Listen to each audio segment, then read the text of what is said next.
Hello friends, welcome back to my channel.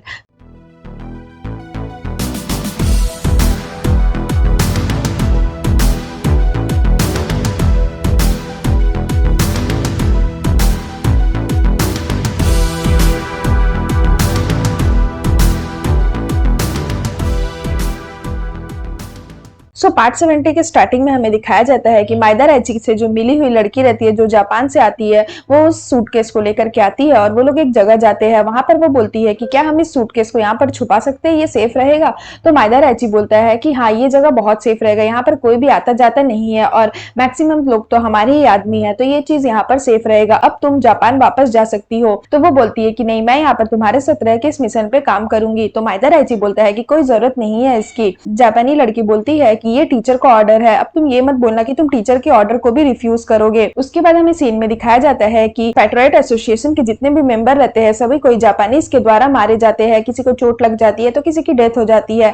तो जो उस एसोसिएशन के मेंबर रहते हैं, हेड रहते हैं, वो बोलते हैं कि अब हम इस तरह से बैठे नहीं रह सकते, हमारे सभी आदमी मारे जा रहे हैं और वो भी उन सब जापानीज की वजह से, तो हमें कुछ ना कुछ तो करना ही होगा। वो लोग हमारे चाइना को पाने के लिए इतना हद तक गिर जाएंगे और मुझे नहीं पता था कि ये इतना डेंजरस होगा। और भले ही चाहे अब कुछ भी हो जाए, कितने ही लोग सैक्रिफाइस हो जाए, भले हमें भी अपनी जान कुर्बान क्यों ना करनी पड़े, अब हमें उन्हें सबक सिखाना ही होगा, उन्हें बताना होगा कि हम क्या चीज है। उसके बाद वो जुओ से मिलने के लिए जाते हैं। तो जुओ बोलता है कि बताइए आप यहाँ पर क्यों आए हैं? तो वो बोलता है कि हम आपको यहाँ पर थैंक यू बोलने आए हैं और आपसे कुछ हेल्प भी लेने आए हैं। और थैंक यू इसलिए बोलना है क्योंकि आपने उस दिन मिस्टर जोंग को बचाया था और मुझे आपसे कुछ हेल्प चाहिए। मैं चाहता हूँ कि आप हमारा एसोसिएशन ज्वाइन कर ले, जितने भी जापानीज है उन लोग के साथ आपसे मिलकर के बदला लूं। और वो लोग हमारे कंट्री को इस तरह से खत्म कर रहे हैं, हमारे सारे आदमी लोग को मार रहे हैं। वो ये सारा चीज उसको बताता है और फिर वो बोलता है कि ऐसे जितने भी पढ़े लिखे चाइनीज लोग हैं, वो लोगों को इस तरह से बैठकर नहीं देखना चाहिए, हमें उन लोगों की आंखें खोलनी होगी कि किस तरह से जापानीज हमारे चाइना पर कब्जा कर रहे हैं। तो जुओ बोलता है कि मैं ये चीज अलाउ नहीं करूंगा कि हमारे जितने भी मेंबर है चैम्बर ऑफ ई कॉमर्स के, वो सभी जापानीज के हाथों मारो जाए,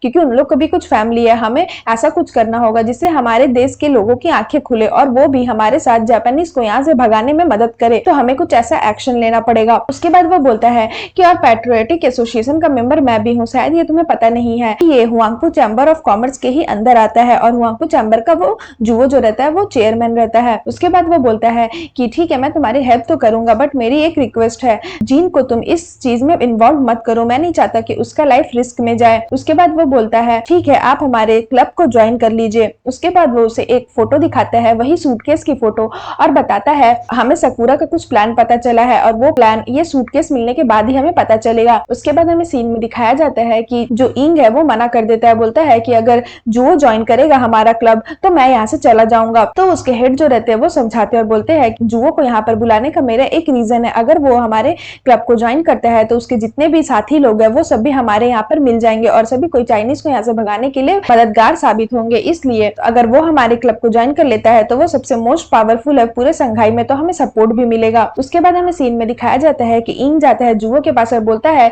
कि तुम क्यों हमारा क्लब ज्वाइन कर रहे हो?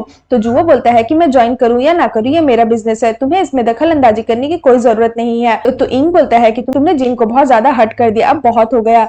तो जुओ गुस्सा हो जाता है और बोलता है कि मैंने जीन को आज तक हर्ट नहीं किया है और मैंने उसके लिए जो भी कुछ किया है, मेरे सारे अपने पोजीशन अपने स्टेटस की वजह से मैंने सब कुछ किया है उसके लिए, और मैं पैट्रियोटिक क्लब भी इसलिए ज्वाइन कर रहा हूँ क्योंकि मैं नहीं चाहता कि जितने भी आदमी लोग अपने जान सैक्रिफाइस कर रहे हैं उनकी फैमिली इस दर्द को झेले। इसलिए मैं खुद पर्सनली जा करके उन चाइनीज लोग को बताऊंगा और बदला लूंगा और एक्शन लूंगा। तो मैं जो भी कुछ कर रहा हूँ मैं सब तुम लोगों के लिए ही कर रहा हूँ और मैं ये सारा कुछ जीन के लिए भी कर रहा हूँ और मैं उसके लिए कुछ भी करूंगा, चाहे मेरे ही जान क्यों ना चली जाए, बट उसके जान के बदले मैं अपने जान भी कुर्बान करने के लिए रेडी हूँ।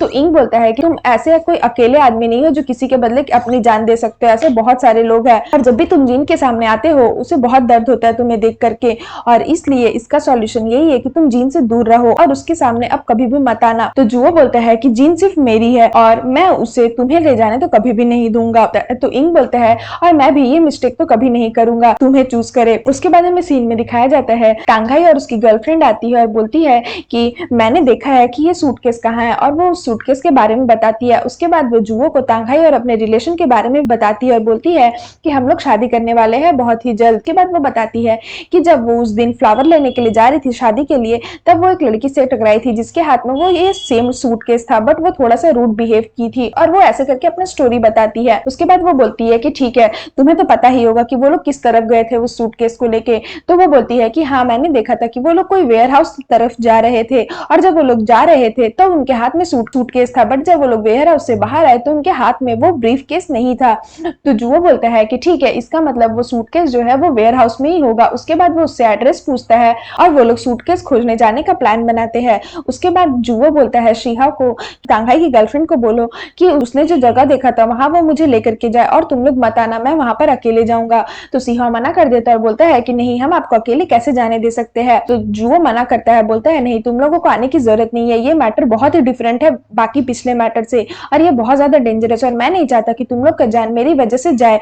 ये सिचुएशन बहुत डेंजरस है, इसलिए मैं खुद जाऊंगा और मैं उन जापानीज लोग को बताऊंगा कि हमसे रिस्क लेने का मतलब क्या है। मैं सारे चाइनीज लोगों की आंखें खोलूंगा और अब जापानीज लोग का रियल फेस दिखाऊंगा, इसलिए मुझे अकेले ही जाने दो, तुम लोग मत आना। उसके बाद हमें सीन में दिखाया जाता है कि जुओ उसी वेयर हाउस में जाता है सूटकेस को खोजने के लिए और उसे वो सूटकेस मिल भी जाता है। उसके बाद हमें सीन में दिखाया जाता है कि यहाँ पर शिहा जो है वो पैट्रियोटिक एसोसिएशन के हेड को आकर के बता देता है कि जुओ जो है वो वेयर हाउस गया है, आप लोग अपना दूसरा प्लान एग्जीक्यूट करना स्टार्ट कर दीजिए, आप लोग अपने साथी को लेकर के उस वेयर हाउस में पहुंच जाइए।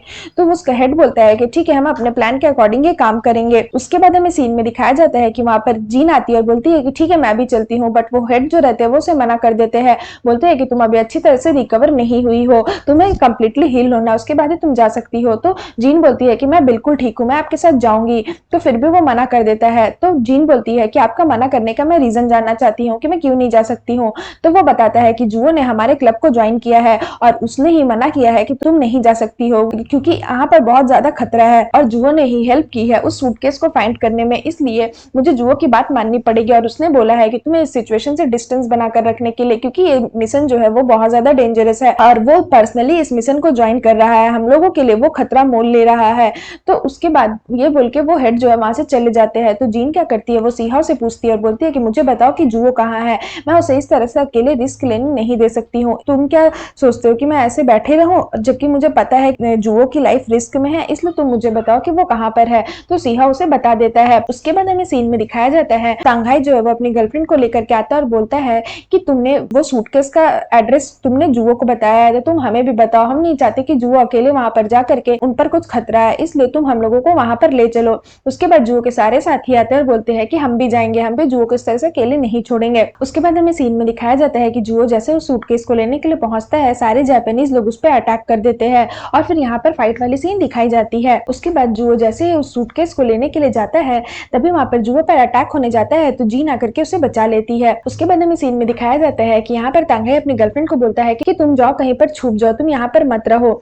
उसके बाद यहाँ पर जुओ और जीन जो है वो छुप जाते हैं और जुओ से बोलता है कि तुम यहाँ क्यों आई। तो जीन बोलती है कि तुम क्या सोच रहे हो कि यहाँ पे तुम अकेले ही आकर के अपना काम करोगे और तुम्हें हम लोग थैंक यू बोलेंगे और तुम एक गन चलाने में बहुत एक्सपर्ट हो क्या। उसका जुओ बोलता है कि मेरे कुछ मोरल्स है। तो जीन बोलती है कि कभी कभी सिचुएशन ऐसा हो जाता है कि मोरल्स को साइड रखना पड़ता है। उसके बाद वो उसे गन देती है, बोलती है कि तुम्हें सूट करने आना चाहिए और तुम क्या सोच रहे हो कि तुम यहाँ पे मरोगे तो मैं तुम्हें अकेले मरने दूंगी। तभी वहां पर बॉम्ब फटने की आवाज आती है, तो सभी को लगता है कि जीन और जुओ अंदर में ही थे तो वो लोग को कुछ हो गया है, लेकिन जीन और जुओ फिर ब्रीफ केस को लेकर के बाहर आते हैं और जो हेड रहते हैं पैट्रियोटिक एसोसिएशन के, वो उन्हें थैंक यू बोलते हैं।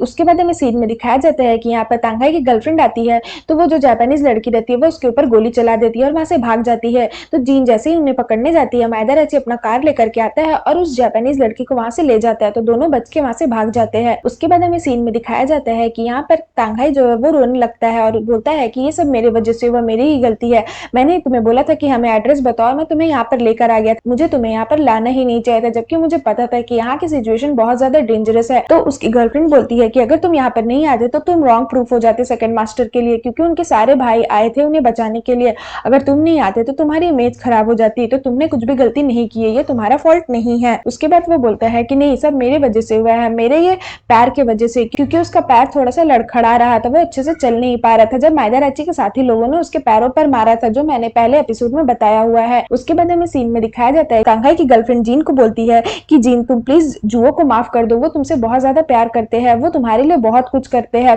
मैंने उन्हें देखा है कि वो तुम्हें हर दिन मिस करते हैं जब तुम घर छोड़ करके चली गई थी।